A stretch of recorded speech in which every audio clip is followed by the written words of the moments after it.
In this video, I'm going to show you how to make an account in Vantage. Now, the first thing you have to do here, once you are inside your dashboard, you have to go to Accounts up here, which is the Accounts tab, and then you have to first select if you want to create a live or a demo account. Now, after you do that, after you select it, click on the Open Account button. Again, you have to switch between live or demo, depending on whichever one you want to create. And then you will first have to choose a trading platform, which can be either MetaTrader 5 or MetaTrader 4. And then after that, you have to choose an account type, which can be standard, raw, or perpetual.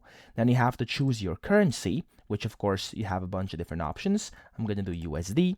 You also have the leverage. You have 5 options for leverage. And then you also can set the account balance, which can range from $1,000 up to $100,000, or of course, whatever currency you are using.